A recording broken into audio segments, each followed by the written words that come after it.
How you all doing? Been a bit of an off day today. Well, it hasn't actually. It's been a really good, fun, a rad day. But I have had a bit of a mood going on. There are reasons for it, and just because in some people's cases I am in a fucking mood, but coronavirus. It's technically day 4, and today is an important day in my household, which has made this whole thing kind of nervy, scary. Nervy? I don't know, whatever. It's a bit more intimidating today than it probably should be given. So, why have things today been a bit like cringe? First off, Tuesday. It's a medication day in my family. And medication's an important thing to think about if you have coronavirus. Because, as we have found, my wife has to take a specific medication every single Tuesday. But there are many, many, many other medications that she cannot take whilst on her main medication. Or, if she takes these medications, it could just be like, over-the-counter stuff, paracetamol, ibuprofen, painkillers, right? She can't take her main medication, but she needs it. So,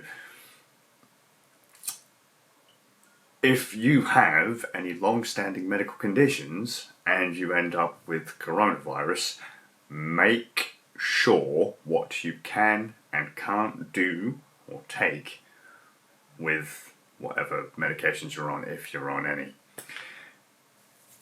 That was a bit of a for us. And then my mum has a lung condition. So my wife has an autoimmune condition, and my mum has a lung condition. Pretty much continuous chest infections, lung infections.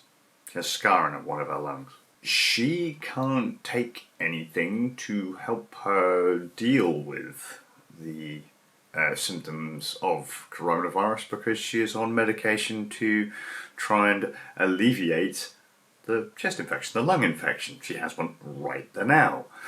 And so well, anything we could give you to help you deal with the virus would mean that you wouldn't be able to take any of the stuff that you're taking for the chest infection. So it's a balancing act, and you either have to suffer through it, or, well, either way, you take one, the coronavirus symptomy stuff kind of goes away. If you skip, but the other one gets considerably worse, which could then turn into like pneumonia or whatever, and then that's just, and it's been a bit of a, so just look at what you may or may not have to do or take. Again, it's important and it's been really stressful. But my mum is in the doctors today, or that she's spoken to the doctors today, and they've given her some bits to measure blood oxygen levels and stuff like that.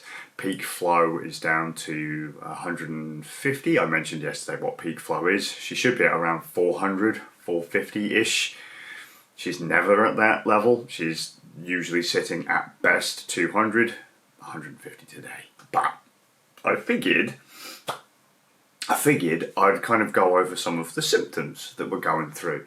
And given it's day 4, things are actually a lot easier. This is day 4, double vaxxed for me, triple vaxxed for the wife, and quad for me mum. I would imagine it would be a lot worse if we hadn't have had the vaccines.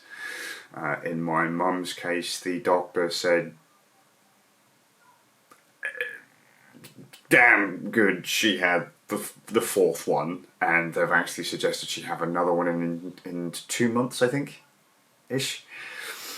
So, my mum best describes this as a nasty case of the flu. So if anyone hasn't had the flu, common symptoms of the flu are headaches, dizzy spells, really like achy, sore joints, really just like, just really kind of clammy, blocked up, sinuses, your nose will be all kind of gammy, your throat will be a bit sore. The way I would like to describe part of it is that the worst part for me is a sore throat. Now, I don't know if anyone else, I can't remember tonsillitis. It's been a long time since I've had tonsils. However, if anyone has had a tonsillectomy, the raw feeling at the back of your throat after you have that surgery, that's kind of what it feels like. It's not super hardcore, but then again, I've had 2 vaccines, so I wouldn't imagine that it's quite as strong. Plus, I have some medical conditions that mean that feeling can be a bit numb for me at times. So it could actually be a lot worse than what I'm experiencing, just I'm switched off to it. But there's the sore throat, dizzy spells. The dizzy spells for the first few days are fucking terrible. You'll also probably end up having like hot and cold flushes. Those are particularly miserable, especially when you're trying to sleep. My wife has had sickness, most likely caused from the hot and cold flushes. And is there realistically anything else? Another one to think of for the sore throat. If you've ever been to a gig and you have proper screamed for like hours and hours and hours and your throat starts to go, imagine that, just crank it up to 22 because 11's for pussies, right? And then you might be in the ballpark again. How we all register pain is going to be different, but I would personally say the sore throat at this point is probably the most annoying of them. There's also a weird taste. I haven't lost my sense of smell or taste yet. My wife has lost her sense of smell, which means her sense of taste has been dulled a bit. In my case, I've got this really kind of gammy, manky taste, but it's not in my mouth as such. It's kind of at the back of my throat. Again, almost like when I had a tonsillectomy years ago. Just the back of my throat almost feels slimy, and there's this kind of like this off feeling, almost taste, but it's only at like the back of my tongue. It feels, it's really weird to describe, but it's not. It's kind of warping my sense of taste rather than like completely screwing it. However, if I were to drink a coffee, that tastes normal. Food generally tastes normal. It's just a taste that I have in my mouth every other moment of the day. So that's a bit of an awkward one. The runny nose, the coughing, the sneezing, if you have it, that's a bit bloody annoying. Apparently as well, depending on whether you're vaxxed or not, you may show somewhat different symptoms. But that's an interesting one. And also, thankfully, we didn't get it super early on, where we had the more dangerous variants. And obviously, because we're a sickly family, the vaccines have been really quite helpful for us. So we've actually managed to wait it out until we've got a weaker variant. And we've obviously got a bit of an immunity already because of the vaccines. I am still incredibly nervous though, because my wife can't take her medication, which means she's going to get quite unwell over the next couple of days, which we then have to balance with coronavirus and the fact that my mum's... I'm already feeling a bit breathless at times, again, just like the flu. It's a regular coronavirus thing because obviously it's going to be affecting your lungs. So peak flow will be down a bit. As I say, my mum's is already really low. I'm quite nervous about that. So keeping tabs on, just calling her up and stuff and making sure. But yeah, I wouldn't want to be one of the poor saps that's ended up in the hospital with it. And it's weird actually, because I thought to myself yesterday, when the kids had it, thankfully they're young and reasonably okay, at least compared to most of the adults in the family. And I thought to myself, there are some people out there who are like proper well-trained healthy athletes and stuff that have got coronavirus and just fucking hit the floor, man. So you can't really be entirely sure. But just look after yourself. Keep your snoz blown. If you need to cough and spit, do it regularly. Just keep all the crap off your chest. It will be incredibly helpful. And yeah, is that realistically everything? Headaches, dizzy spells, occasional sickness. The joints are a nightmare. The sore joints are a nightmare. I didn't have any... Did I have light sensitivity for the first few days? I might have done. But realistically at this point I'm just I'm powering through it. It's an interesting experience. As I said, the weirdest ones for me are probably the sore throat and the weird taste. But yeah.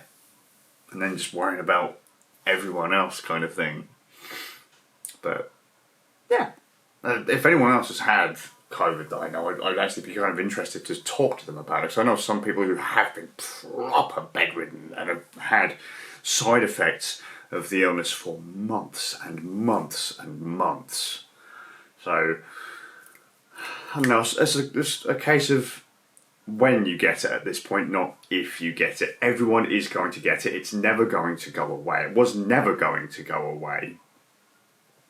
So it's just a case of getting it to the point where it's manageable and then people live with it. Just like seasonal flu.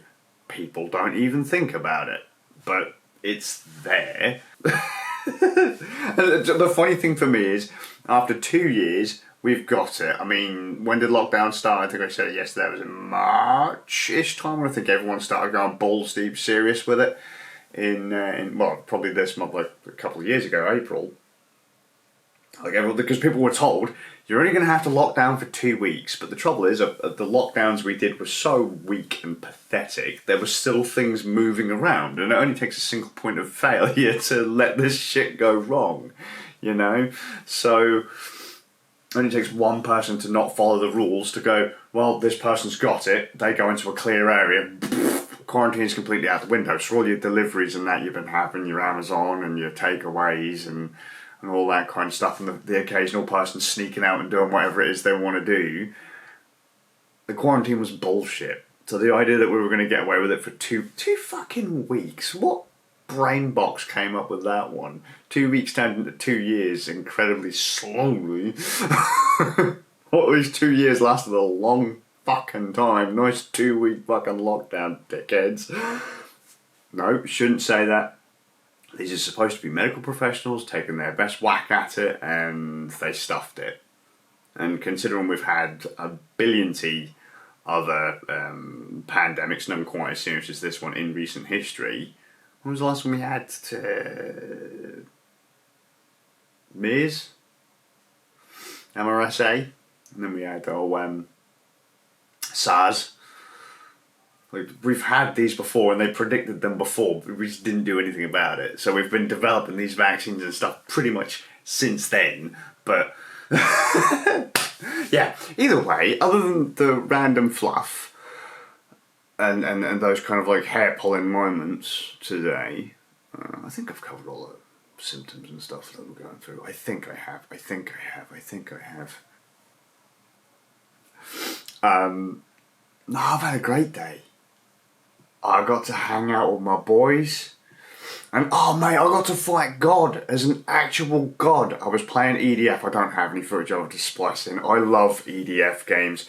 Earth Defense Force. I think they started with, other than like the Super Nintendo game, which I don't think relates, Earth Defense Force 2017. If you own an Xbox One, you can play it on that. It's a backwards compatible Xbox 360 game. Fantastic. You're basically a soldier with a rocket launcher and you shoot the fuck out of giant insects. Beautiful. And then there's like EDF, I can't remember what EDF 2 is, but I think they remade EDF 2 as EDF 4.1, but I could be wrong there. But EDF 4.1 is the one that most people have played, and that's the one where they introduce wing divers. like this all-female flying unit. It's really cheesy B-movie fluff. You've got the air raider that calls in weapon drops and airstrikes and stuff like that, and then you've got the fencer, which is like this kind of hulking, heavily armored guy. Doesn't move particularly well, but he's quite powerful. I like to play ranger. And yeah, at the end of it, so we made the joke that my guy is Taxman in EDF 5. And it's basically, there's a completely different story. So new-ish set of enemies, giant insects are attacking again. And you've got like lizard people now, little grey men aliens and all that kind of stuff. And it's stupid fucking fun. Like, they've never seen an ant in their life. They get really freaked out when they see like giant ants and giant spiders and stuff. And like I said, B-movie fun. But we started calling my character Taxman. That one's Divine's fault, because in EDF 5, your character starts off as a civilian going around an EDF facility in like a security guard uniform. You know, you're just there to see the base, right? And then the monsters attack, the aliens attack. And we decided that he was just some random bureaucrat just coming around doing checks on EDF, so he became the Taxman. And, you know, there's only two things that are certain in life, two truths in life: death and taxes. So you can't stop the fucking Taxman. The Taxman has weighed the aliens. They have been measured. And he's coming for them. They will pay. And then it turns out at the end of the game, it's not really much of a spoiler, it is, they claim we're fighting God. So it's time the Taxman fucking finally get in the church. You will pay. Brilliant. I lost the fight though, so I've got to do it tomorrow. I'm right on the last mission of the game. It's brilliant. It's so fun. It's so cheesy. You must play EDF. And then, bless my boys, I got to play Sea of Thieves. My two boys and my wife, I was playing on Belial on Linux. My wife was playing on the Series X on the big screen TV next to me, and the boys were sat in the other room on their gaming laptops, and fucking hell, hilarity ensues. The boys start screaming at each other because the teamwork is just no. They can work as a team, but it was so funny. They're screaming at each other. My eldest son's throwing like petrol bombs on the deck of the ship and it's all burning, and my youngest son's trying to repair it. And so, dude, he's fucking got mad skills sailing a galleon. That's a 4-player ship, and he sails it solo. Why is he sailing it solo? Because he's probably put his brother in the brig, and then me and the wife had jumped overboard in like a rowboat. We went off on adventures. First time he played with me, the wife and his brother, my youngest son chased us in a galleon. Like, chased us, we're just rowing away in our rowboat, and this fucking huge galleon just comes fucking flying at us. Well, guess what fucking happened today? I didn't catch it quick enough, but this fucking galleon just flying towards us, and then they hit a cliff. Oh, so fun. So fun. I'm going to have to play that more with the boys. It was so good. We didn't use in-game chat, we were just literally screaming at each other through the thing. We didn't get any quests done or anything. The wife and I, as we were kind of, you know, rowing the old rowboats, because we both found rowboats, we were rowing around the islands, and we found this other player's ship, and instead of just nicking their treasure, like a twat, I tried to raise the anchor. They only had a little sloop, but the bastards were on the dock. And so they threw like firebombs at me at their own ship. And so I then went down below decks and just like put the fires out and just waved at them. And then just at one point they kind of started ignoring me. And then I guess it must have been like a husband and wife team, because the lassie character just started firebombing me on the deck. So I put the damn thing back out again. They just started shooting me. I was miles away from where I was when we found the ship. The wife handed in a treasure chest that we kind of rowed back to land. It was so fun. You got to play Sea of Thieves too. EDF and Sea of Thieves, such fun games. And Sea looks beautiful, absolutely beautiful.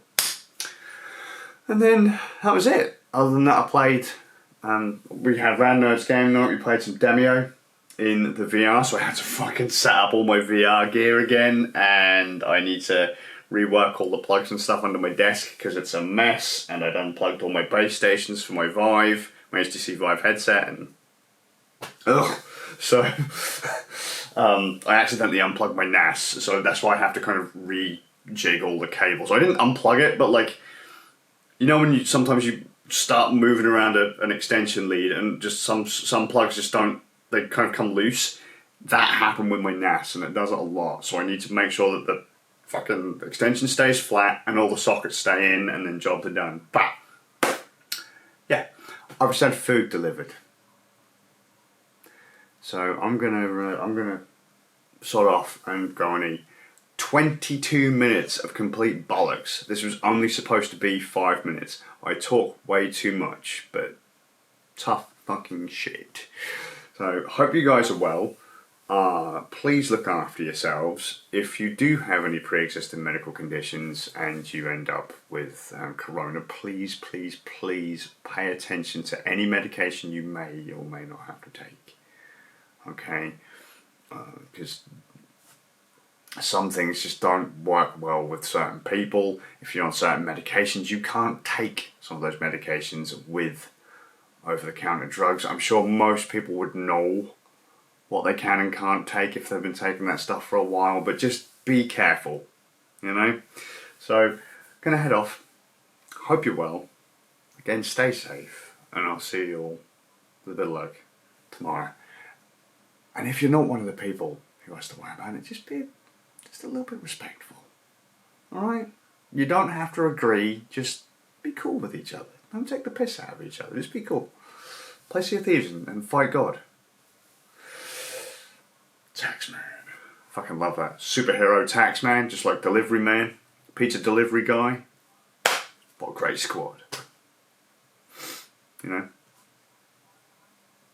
Cashier girl? Nah. What the fuck, what was the lassie we had for them superheroes? Fuck it! That's it.